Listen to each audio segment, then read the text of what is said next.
फक्त काही दिवसांमध्येच मेथीच्या मदतीने मी माझे केस कमरेपर्यंत लांब केलेले आहेत आणि विश्वास बसत नसेल तर हा व्हिडिओ तुम्ही शेवटपर्यंत बघा, कारण व्हिडिओमध्ये मी तुम्हाला लाईव्ह प्रूफ देखील दाखवणार आहे की मी माझे केस फक्त काही दिवसांमध्येच कशा प्रकारे लांब केले आहेत. लोक म्हणतात केस लांब होण्यासाठी महिने लागतात, पण मी माझे केस काही दिवसांमध्येच लांब केलेले आहेत. आणि जर का तुम्हाला विश्वास बसतच नसेल तर हा उपाय मी सांगितलेल्या पद्धतीने जास्त नाही तर फक्त एका महिन्यासाठी ट्राय करून बघा. तुम्हाला देखील तुमच्या केसांमध्ये 100% रिझल्ट मिळतील. आणि जर कोणत्याही कारणामुळे तुम्हाला रिझल्ट मिळाला नाही तर मला कमेंट करून सांगा की मला रिझल्ट मिळाला नाही, मी त्यावरती देखील एखादं सोल्युशन तुम्हाला नक्कीच सांगेल.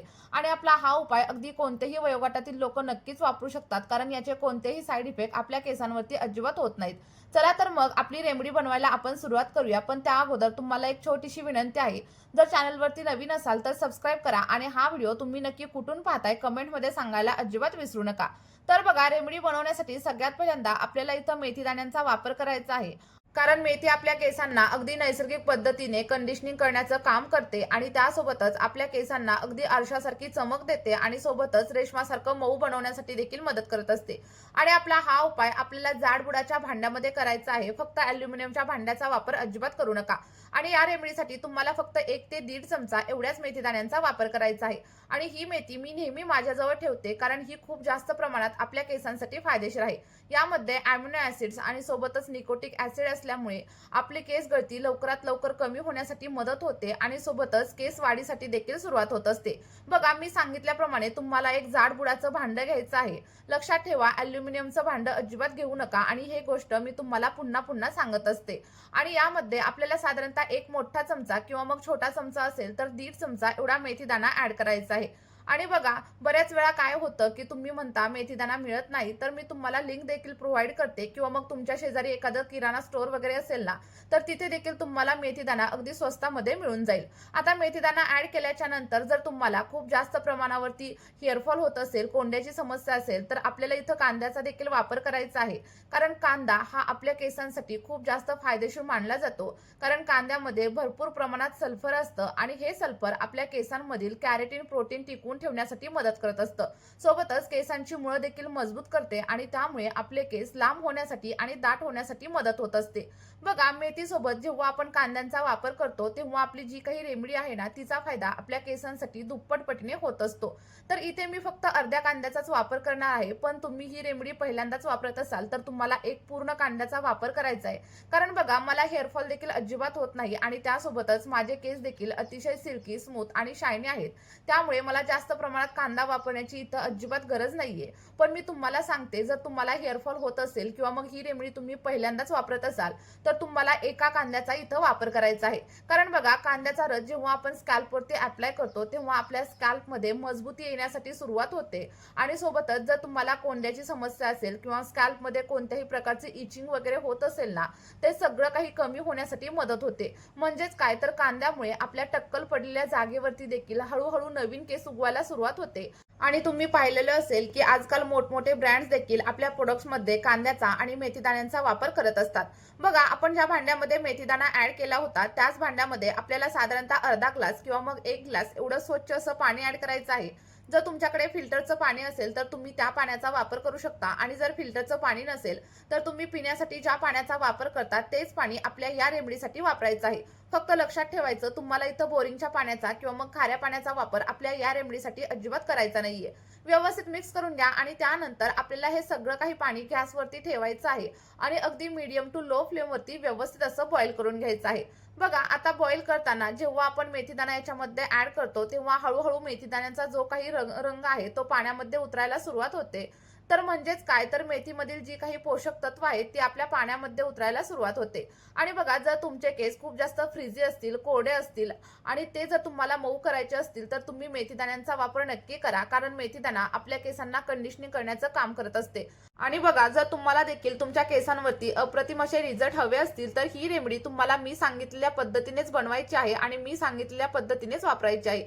ज्या लोकांनी ही रेमेडी माझ्या सांगितलेल्या पद्धतीने वापरलेली आहे त्यांना त्यांच्या केसांवरती अप्रतिम असे रिझल्ट देखील भेटलेले आहेत।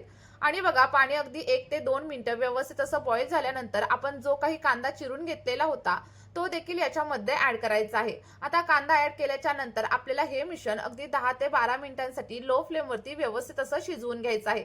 बघा, जेव्हा तुम्ही या रेमेडीचा वापर कराल तेव्हा तुमच्या टक्कल पडलेल्या जागेवरती देखील छोटे छोटे बेबी हेअर्स यायला सुरुवात होईल आणि त्यानंतर तुम्हाला टक्कल पडण्याची समस्या वगैरे कधीही जाणवणार नाही।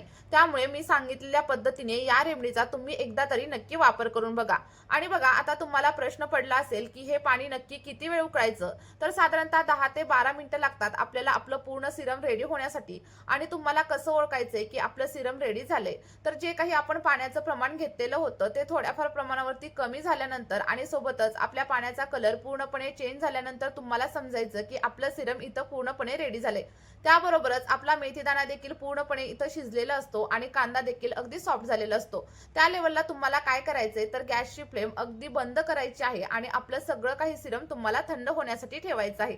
आणि त्यानंतर व्हिडिओमध्ये मी तुम्हाला पुढे सगळी काही प्रोसेस सांगणार आहे की हे सिरम केसांवरती कशा प्रकारे अप्लाय करायचं, अप्लाय केल्याच्या नंतर किती वेळ ठेवायचं आणि त्यानंतर तुम्हाला शॅम्पू वगैरे कशा पद्धतीने करायचा आहे। त्यामुळे तुम्ही व्हिडिओ स्किप न करता शेवटपर्यंत बघा आणि त्यासोबतच हे देखील सांगा की तुम्ही आपला हा व्हिडिओ नक्की कोणत्या गावामधून किंवा मग कोणत्या शहरामधून बघत आहात।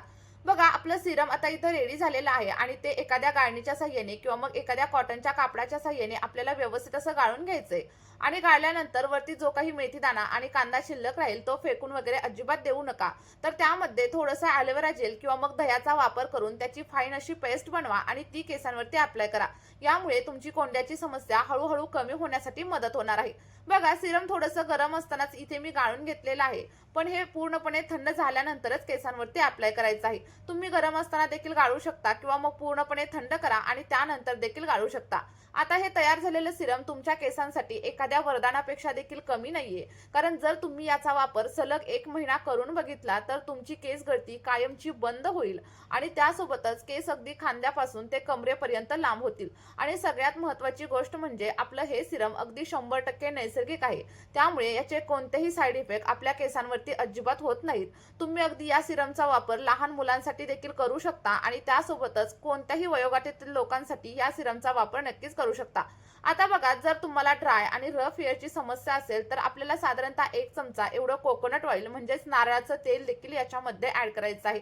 आणि तुमच्यापैकी बऱ्याच लोकांना माहित असेल की नारळाचं तेल जर आपण कंटिन्यू वापरलं तर आपल्या पांढऱ्या केसांची समस्या देखील कमी होण्यासाठी हेल्प होते आणि त्यासोबतच केस अगदी चमकदार बनण्यासाठी देखील मदत होत असते। बघा, इथे साधारणतः 1 चमचा एवढं नारळाचं तेल मी याच्यामध्ये ऍड केलेलं आहे।